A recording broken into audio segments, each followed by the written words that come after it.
ټول یو موټی یو ماحول شه ټول په خپلو کې راټول شه بس یو موټی یو ماحول شه مسله راله یوه کې مسله راله یوه کې عقیده راله یوه کې دا کیسه راله یوه کې یو امام پسې روان شه یو نظام پسې روان شه یو امام پسې روان شه یو نظام نه ګستاخ انبیا یم نه ګستاخ اولیا یم نه ګستاخ د امامانو نه ګستاخ د بزرګانو نه ګستاخ د باباګانو نه ګستاخ د عالمانو خو نه قبرونو ته سجدې کوم نه په شرک مبتلا یم نه ښکلوم د قبر کاڼي نه جنډې ځان پورې مږم نه جنډو پورې ځان مږم نه جنډو پورې ځان مږم نه ښکلوم د قبر کاڼي نه په شرک مبتلا یم بس امتي د پیغمبر یم او بنده د پاک الله یم یو ساده شان مسلمان یم پلار نیکه نه چې مې پاتې په هغې باندې روان یم چې دا څومره باباګان دي چې دا څومره عالمان دي چې دا څومره بزرګان دي دین یې مونږ ته رسولی ټول په ټوله په مونږ ګران دي خو د هر چا خپله رتبه ده خپله مرتبه ده نه رتبه د چا زیتومه نه رتبه د چا کمومه صرف دومره ځان پوهیومه فرض که نوی مسلمان شوم کلمه مې رب نصیب کا گواهی مې داسې ورکه محمد د رب بنده دی محمد د رب نیازبین دی دوست د رب العالمین دی په معنی کې اولین دی نبوت کې اخیرین دی هم جمیل دی هم حسین دی رب ستایلی په قرآن کې په طه او په یاسین دی او دا زمونږ پوره یقین دی خو نه خو مونږ دی لیدلی نه خو مونږ اورېدلی مونږ داسې اورېدلي د رب هغې نازولي مونږ ته داسې فرمایلي دا روجې دي دا منځونه دغه څښاک دا زکاتونه دا زما د رب حکمونه دا عمرې دي دا حجونه د دې دومره ثوابونه د دې دومره عذابونه که دې وکړه ثوابونه که دې ونه که عذابونه په عذاب کې دوزخونه په ثواب کې جنتونه مونځ به څنګه ادا کېږي مونځ به څنګه اخیسته کېږي مونځ به څرنګه قبلېږي دا تپوس به چا نه کومه ځان به څرنګه پوهیومه دا تصدیق به چا نه کومه ځان به څرنګه پوهیومه د روجو څه مسله ده د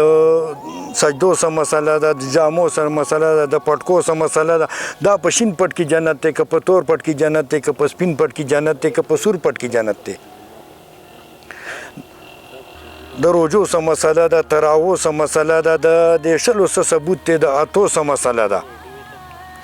عالمانو ته مې خواستې بزرګانو ته مې خواستې ټول یو موټی یو ماحول شه ټول په خپلو کې راټول شه بس یو موټی یو ماحول شه مسله راله یوه کې مسله راله یوه کې عقیده راله یوه کې دا کیسه راله یوه کې یو امام پسې روان شه یو نظام پسې روان شه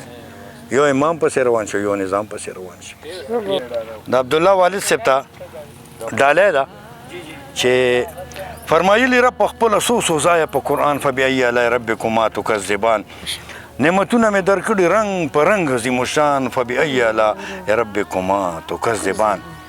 رب ارشاد کوي انسانه و ناپوهه و نادانه له دې ځمکې تر اسمانه د هر څه نه راته ګرانه که خطا وشي له تانه شه هغې باندې ستومانه په اخلاص دړه د خلاصه توبه وکړه د ګناه نه نو معافي به درته درکم د امید لره زمانه د کرم ثاني مې نشته یم بېحده مهربانه لږ د ځان سره سوچ وکړه کړه مې څومره قدردانه له مکانه مې اوچت کې بو مې تلې تر لامکانه خپل دیدار مې درته درکو مزېدار مې درته درکو د لیدو طاقت د سترګو له دانوار مې درته درکو نه مو منځ کې فرښتې وي نه مو منځ کې ملایکو نه مو منځ کې اسرافیلو نه مو منځ کې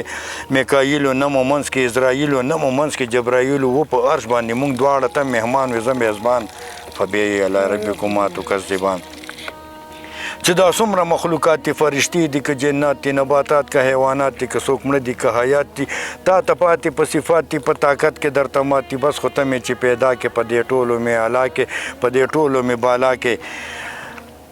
دنیا میں پتا آباد خپل نائب میں په دنیا کې مخلوقات کې میں اشرف کې په سجده میں مشرف کې فرشتو درته سجده کو چې چا درته ونکامې کو رجیم شیطان فبأي آلاء ربکما تکذبان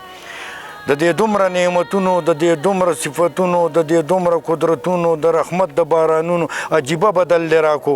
تا زما په مقابل کې ځان ته بل معبود پیدا کړو کله ستورو ته سجدې کې کله نورو ته سجدې کې کله سپینو ته سجدې کې کله تورو ته سجدې کې کله ور ته په سجده یې کله غر ته په سجده یې جوړې کې په خپلو لاسو هغې بوت ته په سجده یې دکې څه کم د کمکله تش کال بوت ته په سجده یې دا خو ځان نشي ساتلی تا به څه کړي نازولی